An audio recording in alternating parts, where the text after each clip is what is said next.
നമസ്കാരം കൊച്ചമ്മ. എന്നെ കുറ്റം പറയത്. എനിക്കും വെയിൽ കൊള്ളുന്ന അത്ര ഇഷ്ടമുള്ള കാര്യമില്ല. എൻ്റെയും കളർ മങ്ങൂല്ലേ?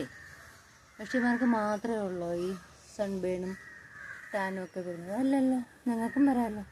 അതുകൊണ്ട് എനിക്ക് വെയിൽ കൊള്ളാൻ ഇഷ്ടമില്ലാത്തതുകൊണ്ടാണ് ഞാൻ ഇങ്ങോട്ട് വന്നത്. നിങ്ങളുടെ ആഗ്രഹം അനുസരിച്ചിട്ട് ഞാൻ കായ തരാം, പക്ഷെ ഞാൻ വെയിൽ കൊള്ളൂല. എത്ര കായ വേണമെങ്കിലും ഞാൻ പിടിച്ചോളാം കേട്ടോ. എനിക്കിങ്ങനെ തണലത്തിരുന്ന് വിശാലമായിട്ട് പിടിക്കാനാണ് ഇഷ്ടം. ഞാൻ കോവയ്ക്കാണെന്ന് പറഞ്ഞിട്ട് ഇതാകണമെന്നൊന്നും നിർബന്ധമില്ലല്ലോ, വെയിലത്ത് തന്നെ ഇരിക്കണമെന്നൊന്നുമില്ലല്ലോ. കോവലായിക്കോട്ടെ പയറായിക്കോട്ടെ, ഞങ്ങൾ വെയിലുള്ളതെന്ന് എവിടെ നിർബന്ധമുള്ളത് നിയമമുള്ളത് എവിടെയില്ല. അപ്പം ചോട് മുറ്റത്ത് നിൽക്കണം, അത്യാവശ്യം വെള്ളവും നമുക്ക് കിട്ടാൻ പറ്റും. ഇവിടെ ഷീറ്റിൻ്റെ അടിയിലാകുമ്പോൾ ആവശ്യത്തിന് ചൂട് നമുക്ക് കിട്ടുന്നുണ്ട്. പിന്നെ ഡയറക്റ്റ് സൂര്യപ്രകാശം വേണമെന്നൊന്നും നമുക്ക് നിർബന്ധമില്ല. ആവശ്യത്തിനുള്ള ഭക്ഷണമൊക്കെ നമ്മൾ പാചകം ചെയ്തോളാം. അപ്പോൾ എത്രയാ വേണ്ടുന്നതെന്ന് പറഞ്ഞാൽ മതി, ഞാൻ വേണ്ടുന്നതിന് ആക്കിത്തരാവേ. നമ്മളെ കുറ്റം പറയരുത്, അത് നമുക്കിഷ്ടമല്ല. വേണ്ടുന്ന കോവയ്ക്ക ഞാൻ പിടിച്ചു തന്നോളാം. ഇപ്പം ഞാൻ പൂവിട്ട് തുടങ്ങിയിട്ടല്ലേ ഉള്ളു, ചെറുതായിട്ട്, വലുതായിട്ടില്ല. ഒരു 2 ആഴ്ച ക്ഷമിക്കും, ഞാൻ നിറയെ കായ. എൻ്റെ പൂക്കളെല്ലാം കായോടുകൂടിയല്ലേ വന്നിരിക്കുന്നത്. അതെല്ലാം നല്ല സുന്ദരി കായകളായിട്ട് വരും. രാജവല്ലിയുടെ മേളിൽ കയറിയെന്ന് പറഞ്ഞിട്ടൊന്നും നമുക്ക് വേറെ പ്രശ്നമൊന്നുമില്ല. രാജവല്ലിയെ നമ്മൾ നശിപ്പിക്കില്ല, ഈ വളരിപ്പയറിനെ നശിപ്പിക്കില്ല. നമ്മൾ വന്നിട്ട് കാ പിടിച്ച് തന്നെയാലും എത്ര കായാലും വിരോധമില്ലാണ്ട് നിറയെ പിടിക്കും.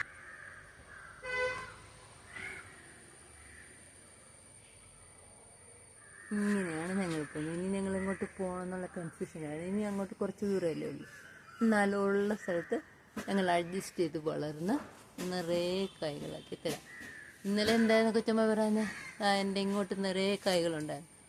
അത് രാത്രിയിൽ നമ്മുടെ മൂഷിക വർഗം ഉണ്ടല്ലോ, കക്ഷികൾ വന്നിട്ട് എന്നെ ഒന്ന് കാര്യമായിട്ട് സ്നേഹിച്ചു. ഈ കാണുന്ന തണ്ടെല്ലാം അവർ കഴിച്ചതിൻ്റെ ബാക്കി കണ്ടില്ലേ, തണ്ടുകൾ മാത്രമല്ലേ ഉള്ളൂ. എൻ്റെ കുഞ്ഞുങ്ങൾ വലുതാവുന്നൊന്നും എനിക്ക് ഗ്യാരണ്ടി ഇല്ല. കാരണം രാത്രി മൂഷിക വർഗ്ഗമാണ് വരുന്നെങ്കിൽ പിന്നെ കൊച്ചമ്മ എന്നെ കുറ്റം പറഞ്ഞിട്ട് കാര്യമൊന്നുമില്ലല്ലോ. ഞാൻ എത്ര കഴിച്ചാലും അത് മൊത്തം അവർ തിന്നിരിക്കില്ലേ. അവരെ തുരത്താൻ എന്തെങ്കിലും മാർഗം ഉണ്ടെങ്കിൽ കൊച്ചമ്മ ചെയ്തോണം കേട്ടോ. എന്നെ ഒന്നും പറയല്ലേ, ഞാൻ നിറയെ കായായിട്ടാണ് വരുന്നത്. അവരെന്താക്കുമോ എന്തോ ഒരു നിശ്ചയവും എനിക്കില്ല.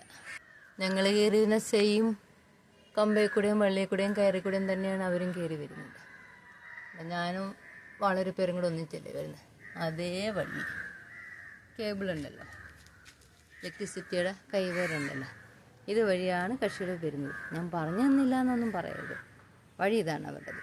അപ്പോൾ അവർക്ക് എന്തെങ്കിലും പരിഹാരം ചെയ്താൽ എന്നിലുണ്ടാകുന്ന കൈകളെല്ലാം മുഴുവനായിട്ടും കുറ്റമ്മയ്ക്ക് ഉപയോഗിക്കാൻ പറ്റും. Okay, by.